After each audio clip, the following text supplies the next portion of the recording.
Hello दोस्तों, आप सभी को गुड मॉर्निंग, राधे राधे, श्याम श्याम। स्वागत है आप सभी का आज की इस वीडियो में, जिसमें हम यूपीपीएससी एलटी ग्रेड के जीएस सेक्शन के बारे में बात करेंगे और उससे संबंधित सवालों को देखने वाले हैं। ये सभी सवाल हमारे प्रीवियस ईयर एग्ज़ाम के होने वाले हैं और कई छात्रों ने कमेंट करके बताया भी हुआ है कि जो हमारे पिछले लेक्चर हुए हैं या पिछले हमने पीवाईक्यू जो कराए हुए हैं उनसे सवाल आपके ज़्यादा पेपर में आपके जो है सवाल देखने को मिले थे। अब मैं ये नहीं कह रहा हूँ कि हम जो सवाल करा रहे हैं हूबहू वैसा ही प्रश्न आएगा, उससे मिलता जुलता आ सकता है। और मैं ये भी गारंटी नहीं ले रहा हूँ कि जो है 50 क्वेश्चन में करा रहा हूँ तो 50 में से 50 आ जाएंगे। ऐसा बिल्कुल नहीं है, आने की संभावना है। और 50 में से अगर 10 भी क्वेश्चन आपके फंस जा रहे हैं तो ये आपके लिए काफ़ी बड़ी बात होने वाली है। तो आप सभी लोग जो है वीडियो में लास्ट तक बने रहिएगा, चैनल को सब्सक्राइब करिएगा, वीडियो को लाइक करिएगा, ताकि आने वाली कोई भी वीडियो हो तो उसकी अपडेट आपको तुरंत मिल जाया करे। इसके अलावा जीएस के अलावा हमारे चैनल पर आप सभी के लिए जो है जूलॉजी और बॉटनी और बायोलॉजी की क्लासेज आपको लगातार देखने को मिल रही हैं। उनका भी जो है फ़ायदा उठाइए और उनको भी ज़रूर देखिएगा। सभी की प्लेलिस्ट मैंने बना कर रखी है और उन सभी का लिंक आपको वीडियो के डिस्क्रिप्शन बॉक्स में मिल जाएगा। और ये सभी के सभी आपके जो है प्रीवियस ईयर के क्वेश्चन होने वाले हैं। अब देखिए, यहाँ पर हम जो है जीएस सेक्शन में अपने इतने सारे जो एग्ज़ाम हुए हैं, चाहे वो सहायक अध्यापक एलटी ग्रेड 2018 का हो, जीवाईसी प्रवक्ता 2021, 2017, 2012, इन सभी को हम देखने वाले हैं। और इस संबंध में हमारी जो है 20 से अधिक क्लासेस पहले भी हो चुकी हैं, तो आप सभी लोग उसको भी ज़रूर देखिएगा। देखिए, कल जो है क्लासेस नहीं हो पाई थी, थोड़ा सा कुछ काम आ जाने की वजह से अर्जेंट काम में आपका लेक्चर जो है वो रिकॉर्ड नहीं हो पाया था। इसीलिए जो है आज ये क्लास जो है सुबह सुबह आपकी 10 बजे जो है आपको दी जा रही है। तो आप सभी लोग जो है इसको देखिएगा और वीडियो को स्किप मत करिएगा। पीडीएफ आपको डेली क्लास की जो पीडीएफ है वो हमारे टेलीग्राम चैनल पर मिल ही जाती है, आप सभी लोग जानते ही हैं।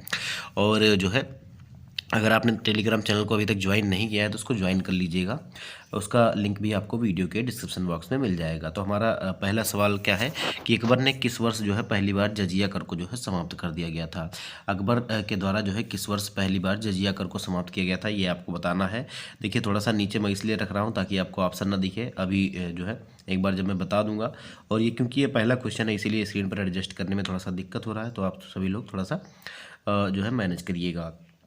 अकबर ने जो पहली बार जजिया कर जो समाप्त किया था वो 1564 ईस्वी में किया था, याद रखिएगा 1564 ईस्वी में। तो इसका कौन सा विकल्प सही हो जाएगा, तो हमारा पहला विकल्प जो है ये हमारा सही हो जाएगा 1564 ईस्वी में। देखिए एक्सप्लेनेशन भी देखिए, अकबर ने जो है पहली बार जजिया कर 1564 ईस्वी में समाप्त किया था। इससे पहले 1562 ईस्वी में दास प्रथा और युद्धबंदियों को दास बनाना, इसको जो है तथा 1963 में जो है 1963 नहीं होगा दोस्तों, 1963 नहीं होगा, ये आप लोग देखेगा, ये मेरे हिसाब से जो है ये 1563 होगा, क्योंकि 1963 में कहाँ से अकबर आ जाएंगे, तो ये मिसप्रिंट है आपका, ठीक है, याद रखिएगा।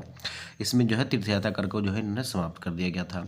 और अमरकोट के राजा वीरसाल के यहाँ 15 अक्टूबर 1542 ईस्वी को हमीदा बानो बेगम के गर्भ से अकबर का जन्म हुआ और अकबर का राज्याभिषेक 14 वर्ष की आयु में 14 फरवरी 1556 को पंजाब के गुरदासपुर जिले के निकट कलानौर नामक स्थान पर हुआ था। तो ये सभी चीज़ें आप लोग याद रखिएगा। अब जो एक्सप्लेनेशन मैं आपको बता रहा हूँ यहाँ से भी सवाल आपके पूछे जा सकते हैं, तो ये भी आप लोग याद रखिएगा। अगला सवाल देखिए क्या कह रहा है, राष्ट्रीय कांग्रेस के अध्यक्ष कौन निर्वाचित हुए, कब, तो 1938 में, ठीक है, 1938 में जो है राष्ट्रीय कांग्रेस के अध्यक्ष जो है ये कौन निर्वाचित हुए थे।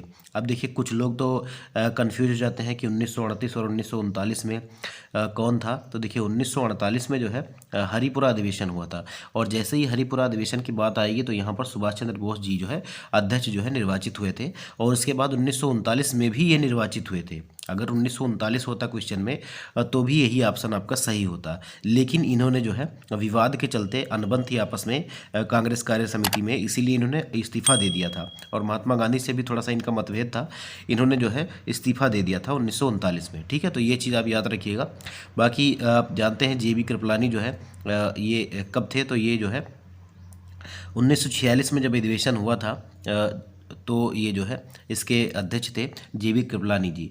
और मौलाना अबुल कलाम आज़ाद की बात की जाए तो 1940 में जो रामगढ़ अधिवेशन हुआ था बिहार में, तब से लेकर जो है लगातार ये 1946 तक जो है कांग्रेस के अध्यक्ष रहे थे। इसके अलावा पट्टाभी सीतारामैया की बात करें तो इन्होंने जो है 1948 ईस्वी में जयपुर अधिवेशन की अध्यक्षता की थी। ये भी आप लोग याद रखिएगा। तो इसका जो सही जवाब हो जाएगा ये आपका जो है बी विकल्प इसके लिए सही हो जाएगा। याद रखिएगा, सुभाष चंद्र बोस 1938 और 1939 दोनों के लिए। देखिए यहाँ पर एक्सप्लेनेशन भी दिया गया है, आप लोग इसको भी देखिएगा। जो मैंने चीज़ें बताई वहीं पे शायद यहाँ पर लिखा है, आप देख लीजिए। 1938 में भारतीय राष्ट्रीय कांग्रेस के हरिपुरा अधिवेशन की अध्यक्षता सुभाष चंद्र बोस ने की थी और 1939 में भी त्रिपुरा अधिवेशन के अध्यक्ष ये निर्वाचित हुए थे। परंतु महात्मा गांधी से मतभेद के कारण अप्रैल 1939 में इन्होंने अध्यक्ष पद से इस्तीफा दे दिया था और इस्तीफा देने के बाद इन्होंने जो है फॉरवर्ड ब्लॉक का भी गठन किया था। तो ये भी चीज़ आप लोग याद रखिएगा। 1940 ईस्वी में रामगढ़ अधिवेशन की अध्यक्षता जो है अबुल कलाम आज़ाद ने की थी और 1946 में मेरठ अधिवेशन की अध्यक्षता जो है जेबी कृपलानी ने की थी। और सबसे ज़्यादा जो है कांग्रेस के अध्यक्ष रहने का रिकॉर्ड जो है ये किसके नाम है, तो ये मौलाना अबुल कलाम आज़ाद के पास है। ठीक है, याद रखिएगा। 1948 में जयपुर अधिवेशन की अध्यक्षता जो है ये पट्टाभी सीतारामैया के द्वारा जो है की गई थी। अगला सवाल देखिए, अधोलिखित में से किस वर्ष सुरेंद्रनाथ बनर्जी को सिविल सर्विस से हटाया गया था? अधोलिखित में से किस वर्ष जो है सुरेंद्रनाथ बनर्जी को सिविल सर्विस से जो है हटाया गया था? तो ये जो है कब हटाया गया था, तो इन्हें जो है 1874 में। डी विकल्प जो है ये हमारा सही हो जाएगा। ठीक है, डी विकल्प इसका जो है ये सही हो जाएगा। इनको 1874 में हटाया गया था। अब एक चीज़ मैं आपको दिखा दूं कि ये पेपर कब का है। जो हम पेपर ये कर रहे हैं, ये पेपर जो है कब का है, तो यहाँ पर आप देख पा रहे होंगे क्या लिखा है। उत्तर प्रदेश जूनियर एडेड जो है अध्यापक और प्रधानाचार्य परीक्षा जो है ये 2021 का पेपर, शायद 2021 का ही है। एक मिनट में देखता हूँ, अगर दिख जाए तो। हाँ, 2021 का ही पेपर है। तो ये हम पेपर जो है वो देख रहे हैं। मैंने कहा एक बार आपको दिखा भी देता हूँ, वरना आप लोग कहेंगे कि ये जो है PYQ नहीं है। अब इनको जो है 1874 ईस्वी से जो है हटा दिया गया था। दोस्तों थोड़ा सा जो है खांसी की वजह से गले में जो है खिंच है, तो उससे आपको थोड़ा सा जो है दिक्कत का सामना करना पड़ सकता है, परंतु आप लोग जो है थोड़ा सा मैनेज करिएगा। देखिए 1874 इसमें इनको जो है हटा दिया गया था सिविल सर्विस से, और 1869 में प्रतिस्पर्धात्मक जो परीक्षा होती थी इसके देने की मंजूरी जो है मिल गई थी, परंतु उम्र के विवाद के कारण रोक लगा दी गई। 1871 में इन्हें जो है फिर से मंजूरी मिली और फिर वे सिलहट में सहायक मजिस्ट्रेट के रूप में पदस्थापित हुए थे, परंतु ये जल्द ही नस्लीय भेदभाव के कारण नौकरी से बर्खास्त कर दिए गए थे। 1879 ईस्वी में इन्होंने द बंगाली समाचार पत्र को आरंभ किया और 1895 और 1902 में ये जो है कांग्रेस के अध्यक्ष चुने गए थे। अगला सवाल देखिए, ब्राह्मी लिपि का उद्वाचन किया गया था। ब्राह्मी लिपि का उद्वाचन जो है किया गया था, तो किसके द्वारा किया गया था ये आपको बताना है। तो ये जो है किसके द्वारा किया गया था ये आपको बताना है। SN राव, SR राव या चार्ल्स मैसोन या अलेक्जेंडर कनिंघम या जो है जेम्स प्रिंसेप। तो अगर आप लोग ने इतिहास पढ़ा है तो आप सभी लोग जानते हैं कि ब्राह्मी लिपि को जो है सबसे पहले जो है पढ़ने वाला जो है ये जेम्स प्रिंसेप ही था। याद रखिएगा, डी विकल्प इसका सही हो जाएगा। देखिए ब्राह्मी लिपि का उद्वाचन जेम्स प्रिंसेप द्वारा किया गया था और सर्वप्रथम 1837 ईस्वी में जेम्स प्रिंसेप ने अशोक के दिल्ली टोपरा अभिलेख को पढ़ने में सफलता प्राप्त की थी। इन्होंने सर्वप्रथम सांची के स्तूप पर ब्राह्मी अक्षरों में अंकित दान शब्द के आधार पर ब्राह्मी लिपि की वर्णमाला तैयार की थी। अगला सवाल देखिए, कह रहा है कि अरेंज द फॉलोइंग। ठीक है, अरेंज करना है आपको, व्यवस्थित क्रम में बता रहा है, कालक्रम में जो है इनको व्यवस्थित करना है। तो देखिए आप देखिए वर्ष भूल जाइए। ठीक है, वर्ष भूल जाइए कब से कब तक शासन था। आप बस ये देखिए इसके बाद कौन राजवंश आया। तो सबसे पहले आप लोग जानते हैं कि हर्यक वंश। ठीक है, हर्यक वंश। ठीक है, हर्यक वंश में कौन था, जिनमें सभी राजाओं ने अपने जो है पिता की हत्या करके गद्दी प्राप्त की। तो ये सभी जो है हर्यक वंश के थे, आप सभी लोग जानते हैं। इसके बाद कौन सा वंश आएगा, तो नंद वंश। ठीक है, इसमें आपने धनानंद और महापद्म नंद को देखा। ठीक है, तो ये आपका हो गया। तो पहले तो 2 हो जाएगा, फिर 1 हो जाएगा। इसके बाद आपका मौर्य वंश आएगा, जो है धनानंद की हत्या या महापद्म नंद की हत्या करके जो है चंद्रगुप्त मौर्य ने मौर्य वंश की स्थापना की, आप सभी लोग जानते हैं। इसके बाद जो है शुंग वंश। अब जो इनका एक सेनापति था, क्या नाम था उसका, तो उसका नाम था पुष्यमित्र शुंग। तो मौर्य वंश का जो अंतिम शासक था बृहद्रथ, उसकी हत्या करके जो है शुंग वंश की स्थापना पुष्यमित्र शुंग ने की थी। तो ये सबसे लास्ट में आ जाएगा। तो दो के बाद मैंने 1 लिख दिया है। तो हर्यक वंश के बाद नंद वंश के बाद जो है आपका मौर्य वंश, और मौर्य वंश के बाद आपका जो है शुंग वंश। तो 2 3 4 1 जो है इसका सही जवाब हो जाएगा। कौन सा, 2 3 4 1। तो इसका अब देखिए कमेंट बॉक्स में आप लोगों से मैं एक चीज़ पूछना चाहूँगा, अभी मैंने बताया नहीं है वो चीज़ें, आपको ये बताना है कि जब चंद्रगुप्त मौर्य ने जो है किसका वध करके मौर्य वंश की स्थापना की थी, इसकी जो लड़ाई हुई थी वो किससे हुई थी, याद रखिएगा। तो 2 3 4 1 ये आपको इसका सही हो जाएगा। और आपको बताना है कि मौर्य वंश की जब स्थापना चंद्रगुप्त मौर्य ने की थी तो धनानंद की हत्या करके की थी या महापद्मनंद की हत्या करके की थी, ये आपको बताना है। देखिए यहाँ पर हर्यक वंश का, देखिए वैसे तो आपको ये याद रखने की ज़रूरत नहीं है, ये ऐसे पूछा नहीं जाता है, बस आप लोग एक क्रम याद रखिएगा कि हर्यक वंश, उसके बाद नंद वंश आया, फिर मौर्य वंश, फिर शुंग वंश, ये आप लोग याद रखिएगा। अगला सवाल देखिए, जनगणना 2011 के अनुसार भारत में जो है साक्षरता दर है, भारत में साक्षरता दर कितनी है? तो भारत में जो साक्षरता दर है ये 74.04% है, 74.04% है। ए विकल्प इसका जो है सही हो जाएगा। देखिए महिला साक्षरता दर कितना है? तो ये आपका 65.46 है, ये भी याद रखिएगा।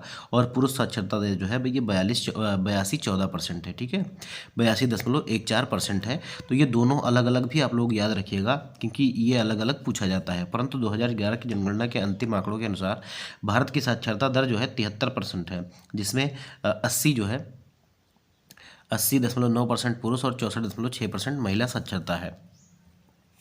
तो इसको ही आप सही मानिएगा, याद रखिएगा 74.04%।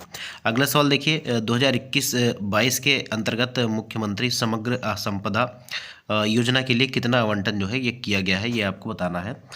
2021-22 के लिए मुख्यमंत्री समग्र संपदा विकास योजना के लिए कितना आवंटन किया गया है, तो कितने करोड़ जो है इसमें दिए गए हैं। तो इसका जो सही जवाब हो जाएगा ये आपका 1000 करोड़ हो जाएगा, ठीक है, 1000 करोड़ हो जाएगा। एक विकल्प जो है वो हमारा सही हो जाएगा। देखिए उत्तर प्रदेश के बजट 2021-22 के अंतर्गत जो है यहाँ मुख्यमंत्री समग्र संपदा विकास योजना के अंतर्गत जो है 1000 करोड़ रुपए का आवंटन किया गया है। और इस योजना के द्वारा प्रदेश के गांवों में खेल कूद को प्रोत्साहन देने के लिए, गांव के बच्चों में स्वास्थ्य के प्रति जागरूकता बढ़ाने के लिए इस बजट में गांव में ओपन जिम का प्रावधान के साथ साथ खेल के मैदान के लिए भी जमीन अभी आरक्षित की गई है। अब देखिए ये 1000 करोड़ का बजट कहाँ गया, ये तो जो लोग गांव से बिलोंग करते हैं वही जानते होंगे कि छोटे छोटे जो है पार्क बना दिए गए हैं, उसमें जो है ताले लगे रहते हैं, कोई भी जो है जिम के जो है इक्विपमेंट नहीं लगाए गए हैं और ना ही ओपन जिम कोई बनाया गया है। तो आप सभी लोग जानते हैं ये 1000 जो है किसकी जेब में गए हैं। देखिए निम्नलिखित में से मृदा अपरदन के कारक या कारकों को पहचाने, ठीक है। मृदा अपरदन ये मतलब मिट्टी का कटाव किससे होता है, ये आपको बताना है। तो बहता हुआ पानी बिल्कुल मिट्टी का कटाव करता है, ये आप सभी लोग जानते हैं। इसके अलावा देखिए भूजल से भी जो है मिट्टी का कटाव होता है और समुद्र की लहरें भी जो है ये मिट्टी का कटाव करती हैं। तो इसका जो सही भी जवाब हो जाएगा ये आपका तीनों हो जाएगा, ए बी और सी। तो ए बी सी जो है तीनों हो जाएगा, तो डी विकल्प इसका जो है ये हमारा सही हो जाएगा। देखिए अगला सवाल देखिए, मृदा अपरदन, इसका जो थोड़ा सा हम एक्सप्लेनेशन भी देखेंगे। मृदा अपरदन एक भौतिक क्रिया है जिसके द्वारा मृदा पदार्थ एक दूसरे से एक स्थान से दूसरे स्थान तक पहुंचते हैं। अपरदन का मतलब कटाव होता है या कटकर बह जाना, ठीक है। मृदा पदार्थ जल अथवा वायु के माध्यम से स्थानांतरित होती है और मृदा क्षरण का मुख्य कारण बहता हुआ पानी, भूजल, समुद्री लहरें, हिमानी क्षरण है। देखिए बायोडाइवर्सिटी इज मतलब जैव विविधता क्या है।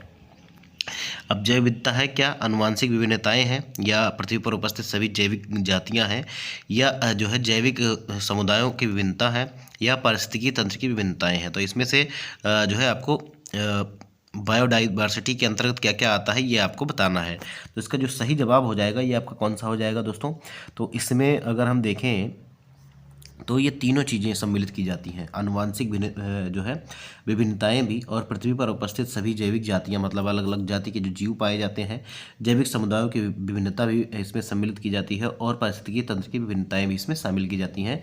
तो आपका बी विकल्प जो है सही हो जाएगा, आला बीज। देखिए किसी भी निश्चित प्रकृति में पाए जाने वाले जीव जंतुओं, पेड़ पौधों और अनेक प्रजातियों की विविधता तथा उस संख्या को उस स्थान की विशेष जो है जैव विविधता कहते हैं। इसके अंतर्गत आनुवांशिक विभिन्नताएं, पृथ्वी पर उपस्थित सभी जैविक जातियां, विभिन्न प्रकार के जैविक समुदाय, विभिन्न पारिस्थितिकी तंत्र आदि का जो है सम्मिलन जो है किया जाता है। ध्वनि प्रदूषण की तीव्रता को किस में मापते हैं, ध्वनि प्रदूषण की जो है तीव्रता को किस में आप मापते हैं, तो आप सभी लोग जानते हैं ये जो मापी जाती है वो डेसिबल में मापी जाती है। साउंड को किस में मापा जाता है, नॉइज़ को, तो ये जो है डेसिबल में मापा जाता है। बी विकल्प इसका जो है ये हमारा सही हो जाएगा। देखिए ध्वनि की तीव्रता को जो है किस में मापा जाता है, तो ये जो है डेसिबल में मापते हैं। और उच्च तीव्रता वाली ध्वनि जिसके कारण अशांति और बेचैनी महसूस हो सके उसे ध्वनि प्रदूषण कहते हैं। WHO ने ध्वनि की उच्चता का स्तर दिन में 45 डेसिबल तथा रात्रि में 35 डेसिबल जो है निश्चित किया है। और कुछ ध्वनि स्रोत जो है तथा उनकी तीव्रता जो है निम्न है। सामान्य बातचीत ये 20 से 30 डेसिबल, उच्च आवाज़ में बातचीत जो है 60 डेसिबल, हवाई जहाज़ की ध्वनि जो है ये 90 से 120 डेसिबल, और अंतरिक्ष यान की जो आपकी आवाज़ होती है या ध्वनि होती है वो 140 से 179 डेसिबल होती है। अगला सवाल देखिए, निम्नलिखित में से कौन सा जो है बीमारी वायरस जनित है, कौन सी बीमारी जो है ये वायरस से होती है। निम्नलिखित में से कौन सी बीमारी जो है ये वायरस से होती है, ये आपको बताना है। तो इसका जो सही जवाब हो जाएगा ये आपका रेबीज। ठीक है, रेबीज जो है ये आपका वायरस से होती है।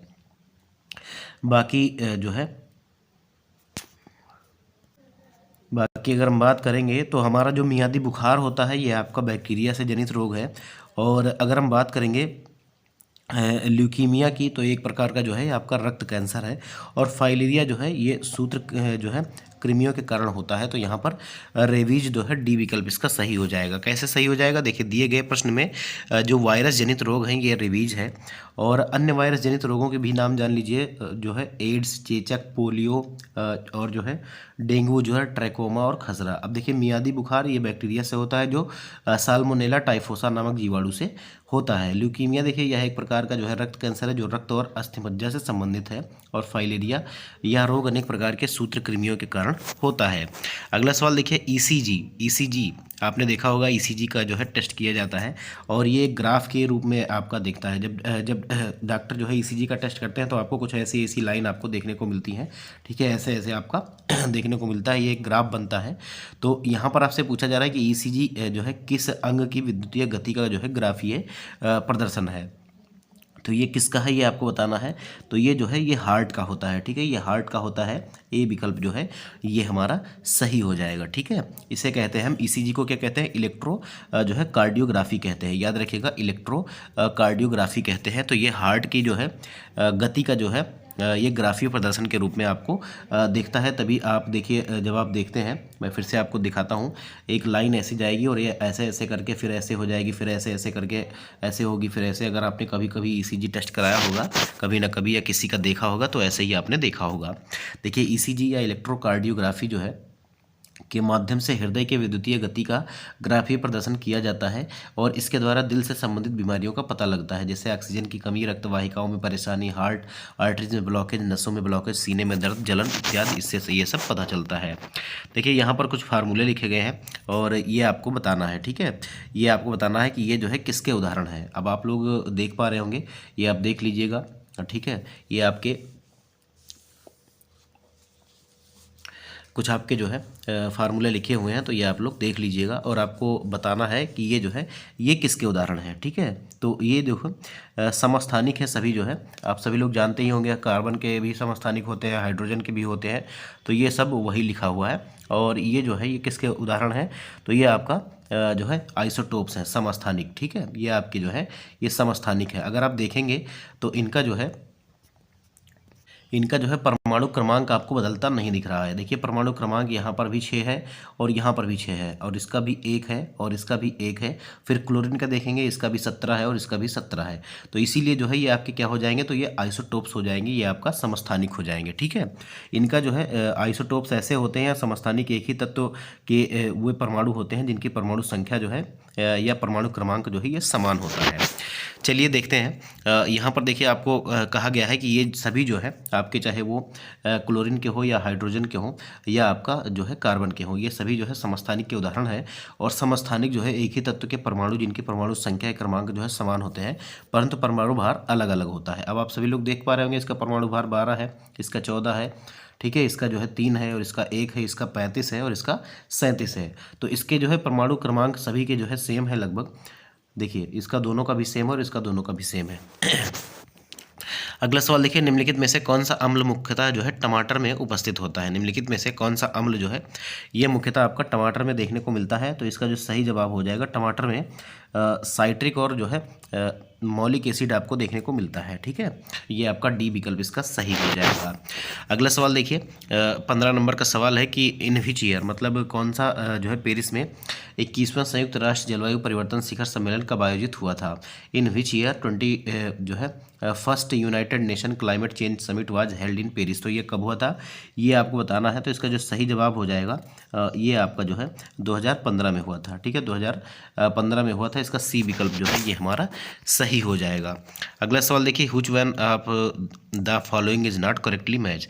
अब इनमें से आपको बताना है कि कौन सा जो है एक सही सुमेलित नहीं है। निम्नलिखित में से कौन सा जो है सही सुमेलित नहीं है, आपको बताना है। तो देखिए, एस्कार्बिक एसिड जो है ये नींबू में पाया जाता है, फॉर्मिक एसिड जो है ये दूध में पाया जाता है, और माल्टोज जो है ये माल्ट में मिलता है, या एसिटिक जो एसिड है ये आपका दही में मिलता है। तो अगर हम एस्कॉर्बिक अम्ल को देखें, ठीक है, तो ये हमारा कहाँ पे मिलेगा दोस्तों, तो ये हमारा खट्टो फले में देखने को मिलेगा, खट्टे में आपको देखने को मिलेगा। तो ये तो आपका सही हो गया। ठीक है, ये तो सही हो गया। और इसके अलावा अगर हम बात करें फॉर्मिक एसिड, अब फॉर्मिक एसिड कहाँ पर पाया जाएगा, तो ये लाल चींटियों में पाया जाता है, ये दूध में नहीं पाया जाता। तो ये आपका गलत हो जाएगा। माल्टोज जो है ये माल्ट में पाया जाता है बिल्कुल। और एसिटिक एसिड जो है ये दही में नहीं मिलता है, ये आप सभी लोगों ने बहुत पहले से पढ़ा होगा। ये जो है सिरके में मिलता है। ठीक है, सिरके में। तो ये आपका यहाँ पर दो विकल्प आपके गलत हैं, बी और डी। ठीक है, बी और डी जो है ये आपका गलत हो जाएंगे। देखिए, सही सुमेलन जो है इस प्रकार है, एस्कॉर्बिक अम्ल जो है ये खट्टे फलों में पाया जाता है, फॉर्मिक अम्ल जो है चींटी के डंक में या चींटी में पाया जाता है, और माल्टो जो है माल्ट में, और एसिटिक अम्ल जो है ये सिरके में। अगला सवाल देखिए, सार्थक, ठीक है, रक्षा मंत्रालय द्वारा भारत सरकार द्वारा रक्षा मंत्रालय भारत सरकार द्वारा अगस्त 2020 में प्रारंभ किया गया सार्थक निम्नलिखित में से किससे संबंधित है। सार्थक जो है ये किससे संबंधित है, ये आपको बताना है। तो अगर हम बात करें सार्थक की, तो इसका जो सही जवाब हो जाएगा ये जो है किससे संबंधित है दोस्तों, तो ये जो है अपतटीय गश्ती जहाज जो है इनसे संबंधित है। डी विकल्प जो है ये हमारा सही हो जाएगा। यहाँ पर आप एक्सप्लेनेशन देखिए तो थोड़ा सा आपको कंफर्मेशन मिल जाएगी किस बारे में बात हो रही है। देखिए, सार्थक जो है भारतीय तटरक्षक अपतटीय गश्ती जहाज है। इसका शुभारंभ 13 अगस्त 2020 को किया गया था। 5 अपतटीय गश्ती जहाज की श्रृंखला में OPV सार्थक चौथे स्थान पर है। इसे मेक इन इंडिया के तहत गोवा शिपयार्ड लिमिटेड द्वारा स्वदेशी रूप से डिजाइन और निर्मित किया गया है। इसकी अधिकतम गति 26 समुद्री नॉटिकल मील है। और इस जहाज को जो है 2 इंजन वाले एक हेलीकॉप्टर, उच्च गति वाले 4 नावों और स्विफ्ट बोर्डिंग एवं तलाशी और बचाव ऑपरेशन के लिए एक हवा वाली जो है नाव को चढ़ाने और ले जाने के अनुरूप जो है ये बनाया गया है। अगला सवाल देखेंगे, तो देखेंगे निम्न में से कौन भारत का पहला 100% जो है जैविक केंद्र शासित प्रदेश बना है।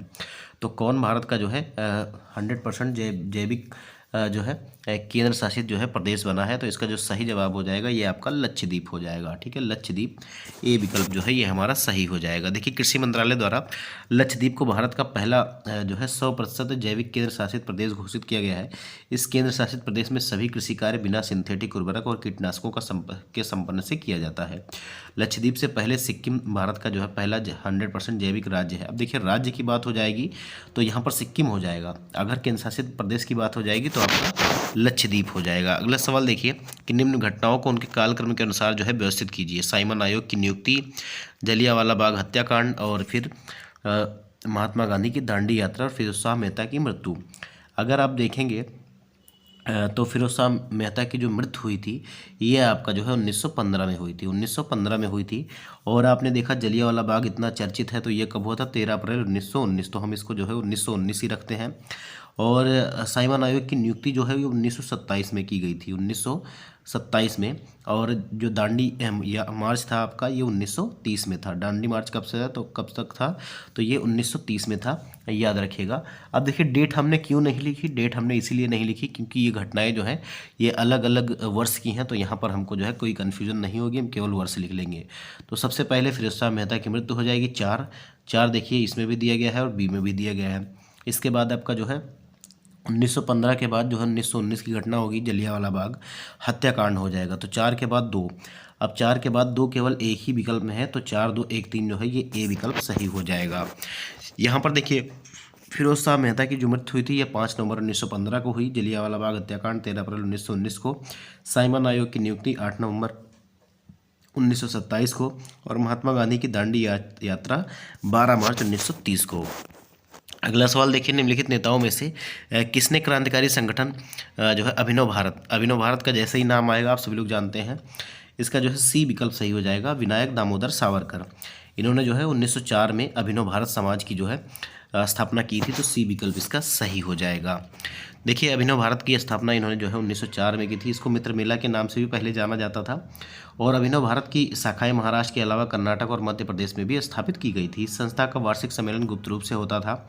अभिनव भारत के ही एक सदस्य पांडुरंग महादेव आपटे को रूसी क्रांतिकारियों से बम बनाने की कला सीखने के लिए पेरिस भेजा गया था। अगला सवाल देखिए, क्वेश्चन नंबर 21 है कि 2011 में भारत की जनसंख्या विश्व की जनसंख्या के कितने प्रतिशत थी, ये आपको बताना है। तो विश्व की जनसंख्या का कितना प्रतिशत थी, तो ये आपका 17.5% थी। ठीक है, 17.5% थी, तो इसका डी विकल्प जो है ये हमारा सही हो जाएगा। देखिए, 2011 की जनगणना के अनुसार जो भारत की जनसंख्या थी ये विश्व की जनसंख्या की 17.5% थी, और 2011 की जनगणना के अनुसार भारत की कुल जनसंख्या जो है ये लगभग 121 करोड़, जो चीन के बाद जो है जनसंख्या की दृष्टि से विश्व में दूसरा स्थान पर है। फिलहाल तो हालात बदल गए हैं, आप सभी लोग जानते हैं। अगला सवाल देखिए, कुमायूं हिमालय निम्नलिखित में से किन नदियों के बीच है। कुमायूं हिमालय जो है ये देखिए नदियों के आधार पर भी इसका जो है हिमालय का आपका जो है बंटवारा किया गया है या विभाजन किया गया है। तो कुमायूं की अगर हम बात करेंगे तो ये जो हमारा पड़ेगा ये सतलज और काली नदियों के बीच के जो क्षेत्र है इसको जो है हम क्या कहते हैं, तो ये हम कुमायूं हिमालय कहते हैं। तो इसका जो है डी विकल्प आपका सही हो जाएगा। कौन सा विकल्प, डी विकल्प सही हो जाएगा। देखिए, कुमायूं हिमालय सतलज और काली नदियों के बीच है, और अगर आपसे पंजाब हिमालय पूछा जाए तो सिंध और सतलज नदियों के बीच। याद रखिएगा, नदियों के आधार पर भी हिमालय का विभाजन किया गया है, और यहाँ से एक ना एक सवाल आपसे पूछा जाता है।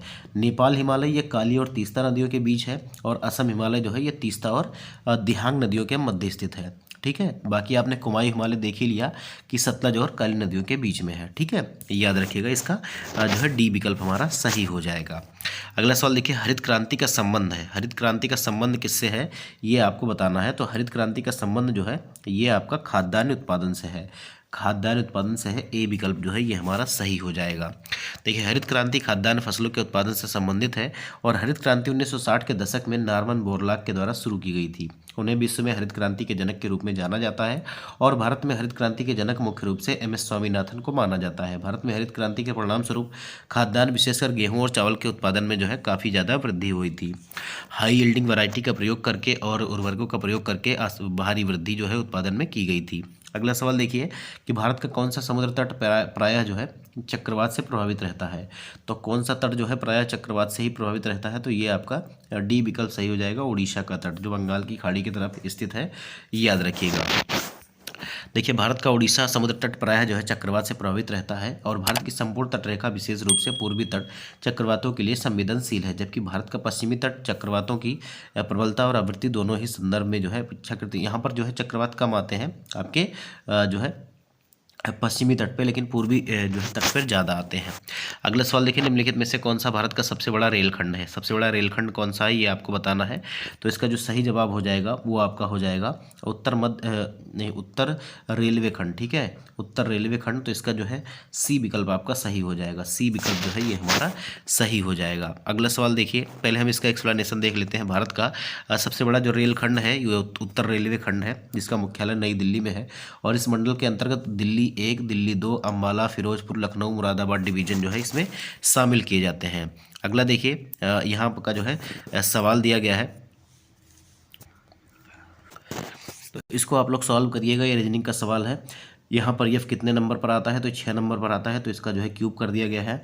और यल जो है आपका 12 नंबर पर आता है, तो आप 12 का क्यूब कर देंगे तो ये आपको सही जवाब मिल जाएगा, और इसका जो सही जवाब है ये 1728 है। अगला सवाल देखिए, ये भी मैं छोड़ रहा हूँ, आप रीजनिंग का सवाल है ये आप लोग सॉल्व कर लीजिएगा। PDF जब आपको मिल जाएगी ये भी आप लोग देख लेना। अगला सवाल देखिए, हम जो है GS के सवाल जो है देखने वाले हैं, GS GK के।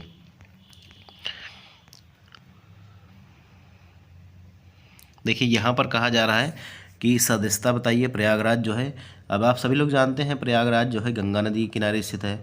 ऐसे अयोध्या आपसे पूछेगा तो अयोध्या के लिए आप जो है सरयू नदी कर देना। ये तो बहुत ही आसान सा सवाल है, आप सभी लोग जानते होंगे। देखिए, जो मृदा जल के द्वारा वहन होती है वह कहलाती है, जो मृदा जो है जल के द्वारा वहन होती है वह क्या कहलाती है, ये आपको बताना है। तो इसे हम जो है जलोढ़ मृदा कहते हैं। ठीक है, जलोढ़ मृदा कहते हैं। ए विकल्प जो है ये हमारा सही हो जाएगा। देखिए, जल के द्वारा वहन होने वाली मृदा जो है जलोढ़ मृदा कहलाती है और यह मृदा नदियों द्वारा अपरदित पदार्थों से निर्मित होती है। इन मृदाओं में पोटास व चूना प्रचुर मात्रा में मिलता है।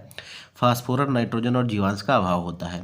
यह मिट्टी धान, गेहूं, गन्ना, दलहन, तिलहन आदि की खेती के लिए उपयुक्त होती है। बाढ़ के मैदान की कांप को जो है स्थानीय रूप से खादर और पुरानी कांप को जो है अपरदन से प्रभावित होती है और इसे क्या कहते हैं, बांगर कहते हैं। अब कांप क्या है, तो वही पुरानी जलोढ़ और नई जलोढ़ आप सभी लोग जानते हैं। पुरानी जलोढ़ को हम क्या कहते हैं, बांगर कहते हैं। नई जलोढ़ को हम लोग खादर कहते हैं, जिसमें जो है पैदावार अच्छी होती है। देखिए, भोज्य एवं भक्षक के रूप में विभिन्न प्रजातियों का अनुक्रमित संबंध क्या कहलाता है। भोज्य एवं भक्षक के रूप में विभिन्न प्रजातियों का अनुक्रमित संबंध क्या कहलाता है, तो आपने सुना होगा इसका नाम, ये जो है फूड चेन कहलाता है। याद रखिए, खाद्य श्रृंखला। ठीक है, किसी ने इनको खा लिया, मान लीजिए कैसे कहते हैं कि कीट, मेढक को कीट ने खाया। ठीक है, और फिर मेढक को जो है सांप ने खा लिया। ठीक है, सांप को फिर किसी और ने खा लिया, तो ये आपका जो है एक खाद्य श्रृंखला बन जाती है, तो इसे हम फूड चेन कहते हैं। देखिए, भोज्य एवं भज्जक के रूप में या भक्षक के रूप में विभिन्न प्रजातियों का अनुक्रमित संबंध भोजन श्रृंखला कहलाता है या आहार श्रृंखला कहलाता है या फूड चेन कहलाता है, जो भी आप कह लीजिए। इसका निर्माण कई पोषीय स्तर के जीव आपस में मिलकर करते हैं। भोजन श्रृंखला विभिन्न क्रमिक पोषण स्तरों की एक संयुक्त श्रृंखला होती है। आहार श्रृंखला में प्रथम पोषण स्तर, आधार स्तर स्वपोषित जीवों का होता है, जिसके अंतर्गत हरे पेड़ पौधे आते हैं जो प्रकाश संश्लेषण से अपना भोजन तैयार करते हैं।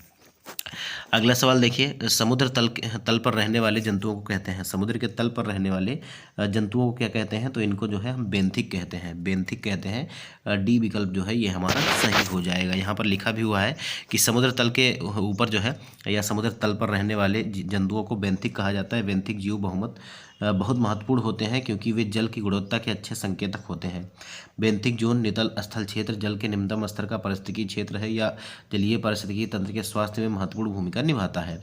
छोटे सूक्ष्म बेंथिक जीव इस क्षेत्र में रहते हैं और निम्न श्रेणी के जानवरों के लिए भोजन स्रोत के रूप में उपलब्ध होते हैं। अगला सवाल देखिए, एक पावर हाउस का सामर्थ्य जो है ये आपका 200 मेगावाट है और इसके द्वारा जो है हर दिन उत्पन्न विद्युत ऊर्जा कितनी होगी, तो ये आप लोग लगा लीजिएगा।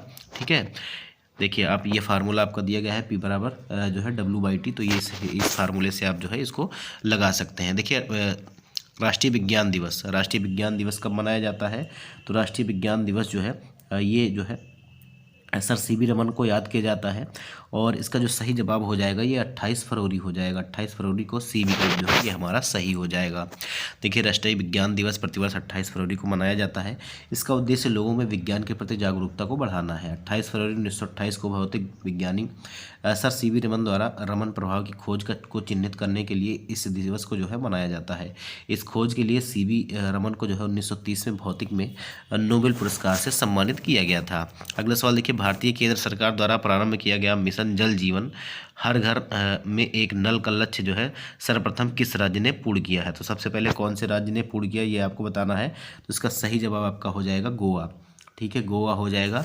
ए विकल्प जो है वो सही हो जाएगा। वैसे आज तक तो हमारे गांव में कोई जो है ना कहीं पर टंकी बनी है और ना ही कहीं पर नल आया हुआ है। अगर मैं गांव की बात करूं तो बहुत से ऐसे गांव हैं अभी तक जहां तक कहीं तक इसका योजना का लाभ नहीं मिला है।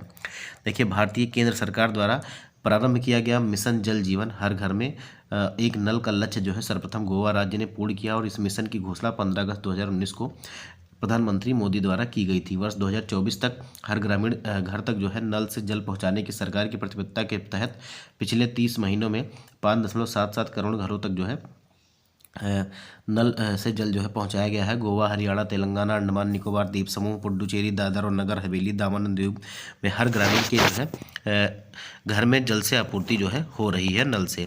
अगला सवाल देखिए, भारत के किस राज्य में धार्मिक त्यौहार थाई पूसम जो है मनाया जाता है। थाई पूसम जो है कौन से राज्य में मनाया जाता है ये आपको बताना है। तो इसका जो सही जवाब हो जाएगा ये आपका तमिलनाडु हो जाएगा। थाई पूसम त्यौहार जो है ये तमिलनाडु में मनाया जाता है। देखिए, भारत के तमिलनाडु राज्य में धार्मिक त्यौहार थाई पूसम जो है ये मनाया जाता है और यह त्यौहार तमिल हिंदू समुदाय द्वारा मनाया जाता है जो भगवान मुरुगन को समर्पित है। और भाई पूसम भाईपुसम कह रहा हूँ, थाईपुसम शब्द एक महीने के नाम और एक तारे के नाम का मेल है। यह बुराई पर अच्छाई की जीत का उत्सव है।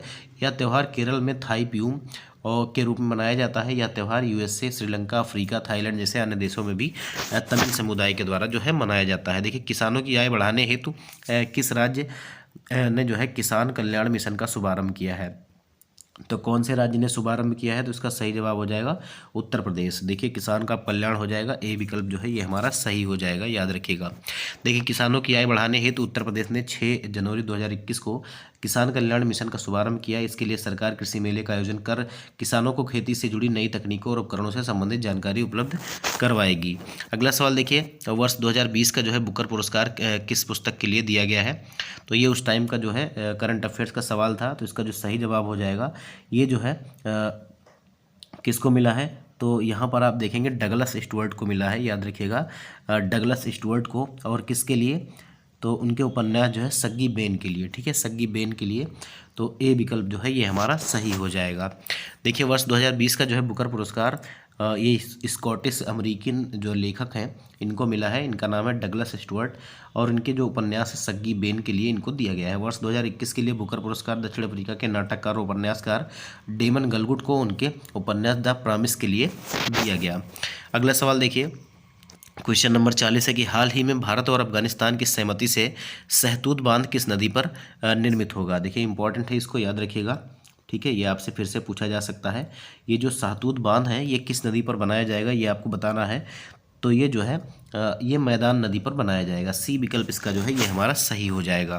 देखिए, भारत और अफगानिस्तान की सहमति से सहतूत बांध मैदान नदी पर निर्मित होगा और मैदान नदी काबुल की सहायक नदी है। सहतूत बांध काबुल शहर के स्वच्छ पेयजल जरूरतों को पूरा करेगा, सिंचाई के लिए जल प्रदान करेगा और बाढ़ नियंत्रण और प्रबंधन के प्रयासों में सहायता करेगा। क्षेत्र को बिजली भी यही प्रदान करेगा। अगला सवाल देखिए, भारत में वस्तु एवं सेवा कर जीएसटी जो है यह कब से लागू किया गया था? बहुत ही इंपॉर्टेंट सवाल है। जीएसटी जो है ये कब से लागू किया गया था? तो ये 1 जुलाई 2017 से लागू किया गया था, याद रखिएगा, 1 जुलाई 2017 के द्वारा लागू किया गया था। बी विकल्प इसका जो है सही हो जाएगा। अब इसको लागू करने के लिए कौन सा संविधान संशोधन हुआ था ये आप लोग याद रखिएगा। इसको लागू करने के लिए 101वें संविधान संशोधन अधिनियम 2016 के माध्यम से 3 नए अनुच्छेद 246A, 269A और 279A में जो है ये जोड़ा गया था। तो मुख्यतः आप लोग याद रखिएगा 101वें संविधान संशोधन के तहत जो है जीएसटी को 1 जुलाई 2017 के द्वारा जो है लागू किया गया था।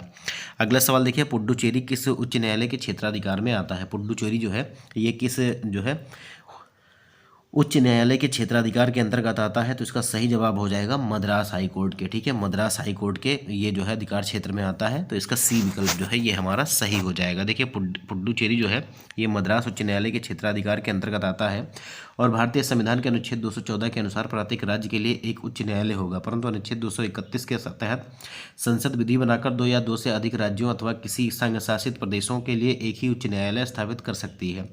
अनुच्छेद 217 में उच्च न्यायालय के न्यायाधीशों की नियुक्ति और उनके पद संबंधी प्रावधान किए गए हैं। देखिए, कौन सी भारत जो है शासन अधिनियम 1919 की विशेषताएं नहीं थी, ये आपको बताना है कि जो भारत शासन अधिनियम अंग्रेजों के टाइम पर 1919 में आया था इसकी विशेषता कौन नहीं थी ये आपको बताना है। तो इसका सही जवाब हो जाएगा। देखिए, सबसे पहले ये देख लीजिए कि नहीं थी, ठीक है। तो प्रांतों में द्वैत शासन बिल्कुल था और जो है प्रांतों पर केंद्र के नियंत्रण में रियायत ये भी था और जो है भारतीय विधायिका को ज़्यादा प्रतिनिधित्वात्मक जो है बनाना, तो ये भी आपका सही था। लेकिन केंद्र में जो है द्वैध शासन ये जो है नहीं था, याद रखिएगा। तो इसका बी विकल्प जो है ये हमारा सही हो जाएगा। देखिए, भारत शासन अधिनियम 1919 के माध्यम से प्रांतों में द्वैध शासन की स्थापना की गई, ना कि केंद्र में। इसके अंतर्गत केंद्रीय और प्रांतीय विषयों को जो है पृथक किया गया। इसके पश्चात प्रांतीय विषयों को पुनः 2 भागों में बांट दिया गया, सुरक्षित विषय और हस्तांतरित विषय। अब सुरक्षित विषयों का शासन जो है गवर्नर अपनी परिषद के सदस्यों की सलाह से तथा हस्तांतरित विषयों को शासन भारतीय मंत्रियों की सलाह से करता था। उल्लेखनीय है कि भारत शासन अधिनियम 1919 के माध्यम से सांप्रदायिक आधार पर जो है निर्वाचन प्रणाली का विस्तार करते हुए भी सिखों, ईसाइयों और आंग्ल भारतीय और यूरोपियों पर भी इसको जो है लागू किया गया था। अगला देखिए, तंजौर के बृहदेश्वर मंदिर का निर्माण किसने कराया था, ये आपको एनसीईआरटी में भी देखने को मिल जाएगा। और इसका जो सही जवाब हो जाएगा, ये राजराज प्रथम ने करवाया था। ठीक है, राजराज प्रथम ने, चोल वंश के शासक थे, याद रखिएगा, राजराज प्रथम इन्होंने करवाया था। देखिए, तंजौर के बृहदेश्वर मंदिर का निर्माण 1003 ईस्वी से लेकर 1010 के मध्य चोल शासक राजराज प्रथम ने करवाया था। इन्हीं के नाम पर इस मंदिर को जो है राजराजेश्वर के नाम से भी जाना जाता है। यह मंदिर द्रविड़ वास्तुकला शैली का उदाहरण प्रस्तुत करता है। भगवान शिव को समर्पित इस मंदिर की ऊंचाई लगभग 66 मीटर है। इसे यूनेस्को की विश्व धरोहर सूची में स्थान दिया गया है। अगला सवाल देखिए, अटल नवाचार मिशन किससे संबंधित है। अटल नवाचार मिशन जो है ये किससे संबंधित है, तो ये आपका जो है उद्यमशीलता से संबंधित है। याद रखिएगा, उद्यमशीलता के विकास से। तो सी विकल्प इसका जो है ये हमारा सही हो जाएगा। देखिए, अटल नवाचार मिशन देश में नवाचार और उद्यमिता की संस्कृति को बढ़ावा देने के लिए नीति आयोग के द्वारा प्रारंभ किया गया। इसका उद्देश्य नवाचार को बढ़ावा देने के लिए नए कार्यक्रम और नीतियाँ विकसित करना, विभिन्न हितधारकों को मंच और सहयोग के अवसर प्रदान करना, जागरूकता पैदा करना इत्यादि। उल्लेखनीय है कि विश्व बौद्धिक संपदा संगठन WIPO द्वारा जारी वैश्विक नवाचार सूचकांक 2021 में भारत का स्थान जो है 46वां है। 46 नंबर का सवाल देखिए, भारत के किस राज्य में वन के अंतर्गत क्षेत्र सबसे अधिक है। वन के अंतर्गत जो है क्षेत्र सबसे अधिक कहाँ पर है, ये आपको बताना है। तो ये आपका मध्य प्रदेश हो जाएगा। डी विकल्प इसका जो है ये हमारा सही हो जाएगा। देखिए, वन सर्वेक्षण 2021 के अनुसार मध्य प्रदेश में क्षेत्रफल की दृष्टि से सबसे ज़्यादा वन है, और इसके पश्चात आपका अरुणाचल प्रदेश, छत्तीसगढ़, उड़ीसा और महाराष्ट्र है। कुल भौगोलिक क्षेत्र के प्रतिशत के रूप में सर्वाधिक वन का आवरण जो है इस मामले में शीर्ष 5 राज्य जो है मिजोरम, अरुणाचल, मेघालय, मणिपुर और नागालैंड है।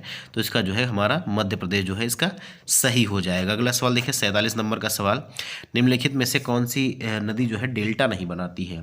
डेल्टा नहीं बनाती है। अब जितनी भी नदियाँ पूर्व की तरफ बहती हैं ये डेल्टा बनाती हैं, और जो पश्चिम की तरफ बहती है वो डेल्टा नहीं बनाती है। तो देखेंगे, कृष्णा भी पूर्व की तरफ बहती है, और जो है कावेरी भी, महानदी भी, लेकिन जो नर्मदा नदी है ये आपका जो है पश्चिम की ओर बहती है। याद रखिएगा, तो इसका बी विकल्प जो है ये हमारा सही हो जाएगा। देखिए, जो है नर्मदा नदी जो है ये डेल्टा नहीं बनाती है, बल्कि ज्वार नद मुख का निर्माण करती है, और नर्मदा का उद्गम मैकाल पर्वत श्रेणी में अमरकंटक के पास होता है। यह नदी 1312 किलोमीटर लंबी है, और पश्चिम की ओर प्रवाहित होते हुए अरब सागर में गिरने वाली यह प्रायद्वीपीय भारत की सबसे बड़ी नदी है। उल्लेखनीय है कि कृष्णा, कावेरी तथा महानदी जो है ये बंगाल की खाड़ी में गिरती हैं, जो डेल्टा का निर्माण करती हैं। अगला सवाल देखिए, कैबिनेट मिशन जो है भारत में कब आया था। कैबिनेट मिशन जो है ये भारत में कब आया था, तो इसका जो सही जवाब हो जाएगा ये मार्च 1946 में। ठीक है, मार्च 1946 में आया था। इसका जो है डी विकल्प हमारा सही हो जाएगा। देखिए, कैबिनेट मिशन भारत में मार्च 1946 में आया, और इस मिशन के अध्यक्ष जो है लॉर्ड पैथिक लॉरेंस, और अन्य सदस्य जो है स्टेफोर्ड क्रिप्स और एवी अलेक्जेंडर थे। 16 मई 1946 को मिशन ने भारत में तत्काल एक अंतरिम सरकार की स्थापना और संविधान सभा के लिए गठन और संविधान निर्माण हेतु एक योजना जो है प्रस्तुत की थी। अगला सवाल देखिए, क्वेश्चन नंबर 49 है कि भारत में उपराष्ट्रपति पदेन सभापति होता है, तो किसका होता है। आप सभी लोग जानते हैं ये जो है उपराष्ट्रपति जो होता है ये सभापति किसका होता है, तो ये राज्यसभा का होता है। वर्तमान में कौन भारत के उपराष्ट्रपति हैं ये आपको कमेंट बॉक्स में बताना है। तो इसका डी विकल्प जो है ये हमारा सही हो जाएगा। देखिए, संविधान के अनुच्छेद 63 के अनुसार भारत का एक उपराष्ट्रपति होगा। उपराष्ट्रपति राज्यसभा का पदेन सभापति होता है। भारत में उपराष्ट्रपति के पद संबंधी प्रावधान अमेरिका के संविधान से लिया गया है। वह राष्ट्रपति के पश्चात देश का दूसरा सर्वोच्च अधिकारी होता है। उल्लेखनीय है कि अनुच्छेद 67 के अनुसार उपराष्ट्रपति का कार्यकाल 5 वर्ष का है, किंतु कार्यकाल समाप्त होने से पहले भी वह राष्ट्रपति को अपना त्यागपत्र जो है ये दे सकता है। अभी हाल ही में जो है यही हुआ है। अगला सवाल देखिए, भारतीय संविधान के 11वीं अनुसूची में कुल कितने विषय हैं। भारतीय संविधान के जो है 11वीं अनुसूची में जो है कुल कितने विषय हैं, तो इसका जो सही जवाब हो जाएगा ये 29 विषय हैं। याद रखिएगा, 29 विषय हैं। डी विकल्प इसका जो है सही हो जाएगा। देखिए, भारतीय संविधान के 11वीं अनुसूची में कुल 29 विषय हैं को शामिल किया गया है, और उल्लेखनीय है कि 11वीं अनुसूची संविधान के 73वें संविधान संशोधन 1992 के माध्यम से जो है जोड़ी गई थी, जिसमें पंचायती राज संस्थाओं को संवैधानिक दर्जा प्रदान किया गया है। इसके द्वारा पंचायतों के गठन, संरचना, निर्वाचन, सदस्यों की अर्हताएं और निर्भरताएं जो है शामिल है। पंचायतों की शक्तियां, प्राधिकार और उत्तरदायित्व आदि के लिए प्रावधान जो है इसमें किए गए हैं। इस अधिनियम का अभिपालन करने वाला प्रथम राज्य जो है ये मध्य प्रदेश है। तो ये आज के सेशन का हमारे जो है 50 सवाल दोस्तों कंप्लीट होते हैं। आज के सेशन में इतना ही, मिलेंगे अगले सेशन में। तब तक के लिए आप जो है चैनल को सब्सक्राइब करिएगा, वीडियो को लाइक करिएगा, और अपने सुझाव और आपको सेशन कैसा लगा ये हमारे कमेंट बॉक्स में बताइएगा। मिलते हैं अगले वीडियो में, तब तक के लिए जय हिंद, जय भारत, नमस्कार।